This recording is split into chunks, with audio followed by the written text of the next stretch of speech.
Hello friends, मेरा नाम है विवेक सिंह और आप देख रहे हैं फ्रेंड्स मनी वेल्थ। फ्रेंड्स, आज की वीडियो में हम बात करेंगे कि जब हम किसी कंपनी की फंडामेंटल एनालिसिस कर रहे होते हैं तो फ्रेंड्स उस समय हम एक इंपॉर्टेंट पैरामीटर को ध्यान में रखते हैं, that is return on capital, जिसको हम आरओसी कहते हैं, और साथ ही साथ रिटर्न ऑन कैपिटल इक्विटी, जिसको हम आरओसीई भी कहते हैं।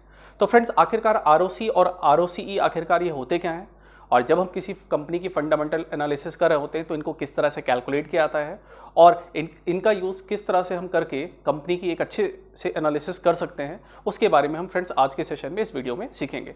तो चलिए फ्रेंड्स, आज का सेशन हम स्टार्ट करते हैं। अब फ्रेंड्स आरओसी और आरओसीई क्या होता है, इससे को समझने के लिए सबसे पहले हम कुछ फंडामेंटल कंपनी की एनालिसिस करते समय कुछ बेसिक एग्जांपल लेते हैं, उसको समझते हैं, और वो चीज़ें अगर हमें एक बार समझ में आ जाती हैं तो हम आराम से आरओसी कैसे कैलकुलेट होता है और आरओसी आखिरकार होता क्या है, इसको हम ईजिली समझ पाएंगे। तो चलिए फ्रेंड्स समझते हैं एक एग्जाम्पल के थ्रू। जैसे फ्रेंड्स मान लेते हैं कि मेरी कोई कंपनी है और मैं एक कंपनी को रन करना चाहता हूँ। तो कंपनी को रन करने के लिए सबसे पहली चीज़ अगर मैं बात करूँ तो क्या किस चीज़ की रिक्वायरमेंट होगी। अगर मान लेते हैं आपको एक कंपनी चलाना है तो कंपनी को रन करने के लिए सबसे ज़्यादा इंपॉर्टेंट चीज़ की अगर हम बात करें तो क्या रिक्वायरमेंट होगी, तो फ्रेंड्स हमारे दिमाग में सबसे पहले आता है पैसा, कि अगर एक कंपनी को चलाना है तो सबसे पहले हमारे पास ढेर सारा पैसा होना चाहिए उस कंपनी को रन करने के लिए। तो फ्रेंड्स कंपनी के पास अगर हम पैसे की बात करें तो कंपनी के पास पैसे किस किस तरह से आ सकते हैं उसके बारे में बात करते हैं। सबसे पहला पॉइंट, कंपनी के पास एक तो इस तरह से पैसा आ सकता है कि जैसे मान लेते हैं मेरी कंपनी है, जो फिर जो बंदा कंपनी का ओनर है, एक तो उसका खुद का पैसा लगाओ, दूसरा उसने अपने कुछ शेयर्स मार्केट में इशू करके वहां से कुछ पैसे इकट्ठा कर रखे हो, अपने कुछ फ्रेंड्स रिलेटिव से इकट्ठा कर रखे हो, एक तो ये पैसा होता है। इस तरह के पैसे को हम फ्रेंड्स इक्विटी शेयर होल्डिंग कहते हैं, और ये जो पैसा होता है ये इक्विटी कैपिटल कहलाता है। कैपिटल मींस फ्रेंड्स पूंजी होता है, ठीक है। तो ये पूंजी हो गई, ऐसा पूंजी जिसको हमने लोगों से या अपने शेयर्स को इशू करके मार्केट से कलेक्ट किया, एक तो ये हो गया। और दूसरी तरह से मैं पैसा मार्केट से पर्टिकुलर कर्ज में ला करके बैंकों से लोन लेके डेट के फॉर्म में मार्केट से पैसा उठा सकता हूं। तो फ्रेंड्स मेरे पास पैसे लाने के दो तरह के ऑप्शंस हो गए, एक तो हो गया मेरा खुद का पैसा, दैट इज मेरी इक्विटी कैपिटल या मेरी खुद की पूंजी, और मैंने जो अपने शेयर होल्डर्स को पर्टिकुलर शेयर्स देके वहां से इकट्ठा किया है वो पैसा, और दूसरा पैसा जो मेरे पास हो गया वो डेट का पैसा हो गया। तो इन दोनों तरह के पैसे को मैं अपने बिजनेस में इन्वेस्ट करूंगा, और इसके लिए मैं क्या करूंगा, एक तो अपनी कुछ एसेट्स वगैरह खरीदूंगा इन पैसे को खर्च करके। जैसे मान लेते हैं मेरा कोई मैन्युफैक्चरिंग प्लांट है तो उस प्लांट को रन करने के लिए मैं कुछ मशीन्स खरीदूंगा, साथ ही साथ कुछ उसके लिए इक्विपमेंट्स वगैरह मैंने परचेज किया। उसके बाद पर्टिकुलर मैंने अपने बिजनेस को प्रोडक्शन को चलाने के लिए एम्प्लॉयमेंट, जो एम्प्लॉयज़ को हायर किया उनको सैलरीज वगैरह देना, उसके खर्चे हैं। मैन्युफैक्चरिंग में रॉ मटेरियल्स वगैरह में जो मेरे सारे खर्चे होंगे, ये सारा काम करने के बाद जब फाइनली मेरे प्रोडक्शन से कंपनी से प्रोडक्शन होगा और उसकी मार्केट में जब सेल होगी, तो सेल होने के बाद मेरे को कुछ पैसा मिलेगा। अब फ्रेंड्स सेल होने के बाद जो मेरे को पैसा मिलता है उस टोटल पैसे में से तो मेरे को सबसे पहले एक चीज़ ये ध्यान रखनी है, इस जो टोटल पैसा मेरे पास सेल के बाद आया है मेरे बिजनेस के बाद, उसको उस पैसे में से मेरे को एक तो मैंने पैसा जो कर्ज में ले रखा है, जो मेरी डेट कैपिटल है, जो मैंने पैसा कर्ज में ले रखा है, उसकी मेरे को एक तो कुछ इंटरेस्ट वगैरह उस पर जो ब्याज देना पड़ेगा, क्योंकि बैंक या किसी एनबीएफसी से अगर मैंने वो पैसा कर्ज में उठाया हुआ है तो वो तो मेरे को फ्री में देगा नहीं, तो उसके बदले मेरे को कुछ ब्याज देना है, तो एक तो मेरे को इंटरेस्ट पे करना है। दूसरी चीज़ फ्रेंड्स, जब हम कोई पर्टिकुलर अपनी सेल करते हैं तो उस पर सरकार भी हमसे, गवर्नमेंट भी हमसे पर्टिकुलर टैक्स वसूलती है, तो कॉर्पोरेट टैक्स भी मेरे को देना पड़ेगा, या जो भी मेरी टैक्स लायबिलिटी होगी, जो भी मेरी टैक्स की देनदारी होगी वो मेरे को देना होगा। तो मान लेते हैं मैंने 1000 रुपये की अगर सेल किया है तो मान लेते हैं 200 रुपये मेरा इंटरेस्ट में चला गया और 300 रुपये मेरा सरकार को टैक्स में चला गया। तो इस टोटल 100 रुपये का जो मेरा नेट सेल हुआ था, ये इसमें से मैंने अगर 500 रुपये निकाल दिए जिसमें मेरा टैक्स का लायबिलिटी और इंटरेस्ट का पैसा अगर चला गया, तो उसके बाद जो मेरा पैसा बचता है उसको हम नेट प्रॉफिट कहते हैं। तो ये मेरा नेट प्रॉफिट हुआ। तो चलिए फ्रेंड्स, अगर आपको ये चीज़ समझ में आ रही है तो इसी को आसान भाषा में हम एक चार्ट के थ्रू देखते हैं। तो चार्ट में हम क्या करेंगे, बेसिकली एक कंपनी की बैलेंस शीट में कुछ बेसिक टर्म्स क्या होते हैं और प्रॉफिट एंड लॉस एनालिसिस करने के लिए किन पैरामीटर्स का यूज़ किया जाता है, उन दोनों को हम देखेंगे। तो फ्रेंड्स जैसा आप देख सकते हैं स्क्रीन पर कि राइट साइड में आपको देखने को मिल रहा है पर्टिकुलर बैलेंस शीट के कुछ कंपोनेंट्स, और लेफ्ट साइड में यहाँ पर दिया हुआ है पर्टिकुलर प्रॉफिट एंड लॉस से जुड़े हुए कुछ पॉइंट्स। तो सबसे पहले कॉलम में अगर आप देखोगे राइट साइड में, तो राइट साइड में आपको अगर देखने को मिल रहा है तो यहाँ पर हमारे पास है टोटल कैपिटल एम्प्लॉयड।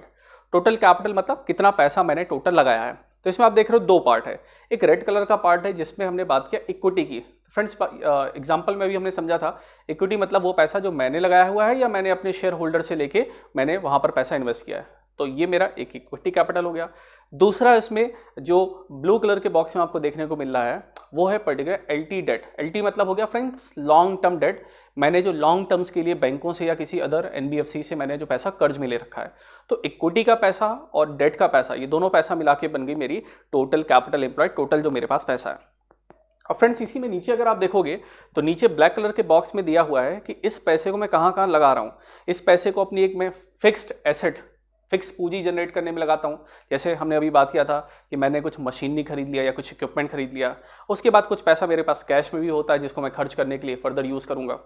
जैसे अगर आप लेफ्ट साइड में यहाँ पर देखेंगे तो प्रॉफिट एंड लॉस की जो अकाउंटिंग यहाँ पर की गई है, मैं अपने जो मेरे पास कैश है और मेरे पास जो पैसा है उसको मैं खर्च करूँगा, तो उसको फिर मैं उससे मैं प्रोडक्शन करूँगा, अपनी गुड्स एंड सर्विसेज बनाऊँगा, उससे मेरी सेल होगी। और सेल के नीचे वाले कॉलम में अगर आप देखो तो EBIT लिखा हुआ। EBIT का फ्रेंड्स मतलब होता है अर्निंग बिफोर इंटरेस्ट टैक्सेस। मतलब मेरे पास जो अभी जो हमने एग्जांपल में पढ़ा था कि मेरे पास जो 1000 रुपये आए थे जिसमें से मैंने अभी टैक्स और इंटरेस्ट नहीं भरा है, तो ये 1000 रुपये मेरे लिए EBIT कहलाता है। EBIT का मतलब क्या होगा friends? Earning before interest taxes. ठीक है।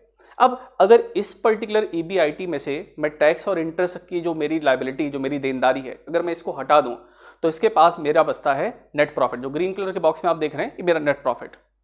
तो यहाँ पर फ्रेंड्स मेरे को समझ में आया कि टोटल इक्विटी क्या होती है कि मेरे पास टोटल जो पैसा है जो मैंने कलेक्ट किया है, डेट का पैसा मेरे लिए कर्जे, मेरा कर्जा का हो गया या मेरा लोन का पैसा हो गया, और EBIT क्या होता है? Earning before interest and taxes. एक ऐसा पैसा जो मैंने सेल के बाद मेरे पास आया है लेकिन उसमें से मैंने अभी इंटरेस्ट और टैक्स को नहीं हटाया है। और नेट प्रॉफिट क्या होगा? मेरा ऐसा पैसा जिसमें से मैंने पर्टिकुलर इंटरेस्ट और टैक्स को हटा दिया, तो उसके बाद जो मेरा पैसा बचता है वो होता है नेट प्रॉफिट। अब फ्रेंड्स बात करते हैं इसी सेगमेंट में आगे, और इसी में आगे देखते हैं कि आखिरकार ये किस तरह से और आगे काम करता है। अब फ्रेंड्स यहाँ पर आप देख रहे हैं कि बैलेंस शीट में यहाँ पर टोटल एसेट है। टोटल एसेट में हमारे पास डेट हो गई और इक्विटी की कैपिटल हो गई, हमारे पास टोटल कैपिटल हो गई। और प्रॉफिट एंड लॉस स्टेटमेंट में अगर आप देखो तो यहाँ पर EBIT जो आपको ऑरेंज कलर के बॉक्स में दिया हुआ है, EBIT में से earning before interest and taxes में से मैंने क्या किया है, इंटरेस्ट और टैक्स अगर मैं हटा दूं तो मेरे पास नेट प्रॉफिट, ये जो आपको देखने को मिलता है, ये मिला। अब हम फ्रेंड्स बात करेंगे कि आखिरकार ROC और ROCE का फॉर्मूला क्या होता है और इसको हम किस तरह से कैलकुलेट करते हैं।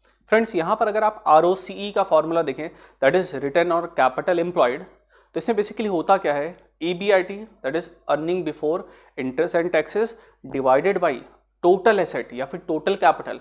और टोटल एसेट मेरे पास क्या होगी? मेरे पास जो इक्विटी की कैपिटल है प्लस मेरे पास जो मेरा कर्जा है, जो लोन है, लॉन्ग टर्म डेट कैपिटल है, उन दोनों पैसे को जोड़ के मेरी टोटल कैपिटल एम्प्लॉयड निकल के आती है। तो फ्रेंड्स इस फॉर्मूले से निकलता है ROCE। अब फ्रेंड्स यहाँ पर आप ROE that is return on equity और पर्टिकुलर या फिर इसी को रिटर्न ऑन कैपिटल, ROE और ROC दोनों फ्रेंड्स सेम ही होता है।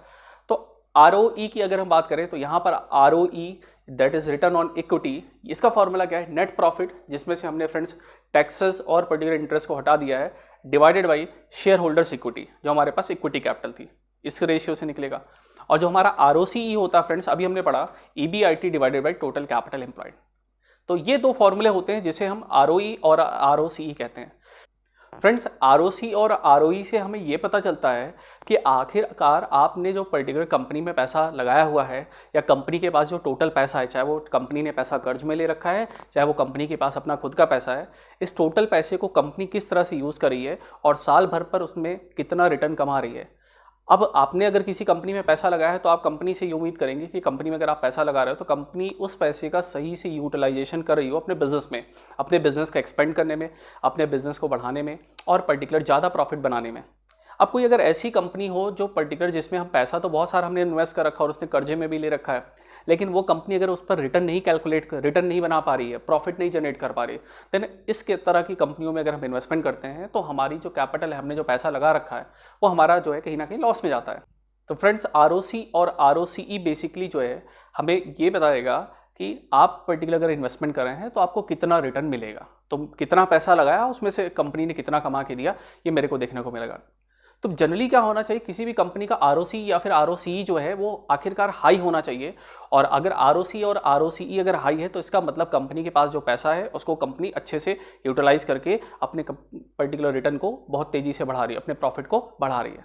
तो फ्रेंड्स अब हम समझते हैं कि अगर ROC और ROCE को हमें यूज़ करना है तो किस टाइप की कंपनीज़ के लिए ROC अच्छा होता है और किस टाइप की कंपनीज़ के लिए ROCE को हमें यूज़ करना है। तो दोनों की हम बातें करते हैं कि कब ROC यूज़ करेंगे, कब हम ROCE यूज़ करेंगे। तो फ्रेंड्स पहले हम बात करते हैं ऐसी कंपनीज जो पर्टिकुलर डेट वाली कंपनीज हैं, जिन्होंने कर्जे काफ़ी ले रखे हैं। ऐसी कंपनीज की जब हम फ्रेंड्स फंडामेंटल एनालिसिस कर रहे होते हैं तो फ्रेंड्स उस समय हमें ROCE फैक्टर का ध्यान रखना, that is return on capital employed. क्यों फ्रेंड्स, एक ऐसी कंपनीज जो है चूंकि इन्होंने पैसे कर्ज में काफ़ी ले रखे हैं, तो ROCE फैक्टर को जो हम कैलकुलेट करते हैं, क्योंकि इसमें डेट पार्ट कैलकुलेट होता है, इसीलिए ROC यहाँ पर ज़्यादा अच्छा पैरामीटर जो है माना जाता है। फॉर एग्जाम्पल अगर मैं किसी कंपनी का ROCE निकाल रहा हूँ तो पर्टिकुलर EBIT जो हो गया उसको हम डिवाइड करते हैं टोटल कैपिटल से। टोटल कैपिटल में फ्रेंड्स इक्विटी की कैपिटल और पर्टिकुलर जो उसका लॉन्ग टर्म डेट है वो भी काउंट होता है। तो फ्रेंड्स इसका मतलब क्या हुआ, अगर एक ऐसी कंपनी जिसका ROCE कम है, इसका मतलब क्या हुआ, उस कंपनी के कर्ज बढ़ते जा रहे हैं, डिनोमिनेटर की वैल्यू बढ़ती जा रही है, तभी उसकी जो पर्टिकुलर वैल्यू जो है ROCE की वो क्या होती है, कम होती जा रही है। तो फ्रेंड्स ऐसी कंपनीज जो लोन वाली कंपनीज है उनके लिए हम ROCE का यूज़ करेंगे। और फ्रेंड्स ऐसी कंपनीज जिनका डेट जो है बिल्कुल जीरो है, ऐसी कंपनीज के लिए हम ROC रिटर्न ऑन कैपिटल या फिर रिटर्न ऑन इक्विटी पैरामीटर का हम यूज़ करेंगे। क्योंकि ऐसी कंपनीज के पास डेट तो है नहीं, देन उस केस में ये कंपनीज का हम जो पर्टिकुलर पैरामीटर ROC या फिर इसी को हम रिटर्न ऑन इक्विटी भी कहते हैं, इसका हम यूज़ करेंगे। अगर ये ज़्यादा है तो ये बहुत अच्छी बात होगी। लेकिन फ्रेंड्स ये चीज़ हमेशा पर्टिकुलर हर सेगमेंट क्लास की कंपनीज के लिए सही नहीं होगी।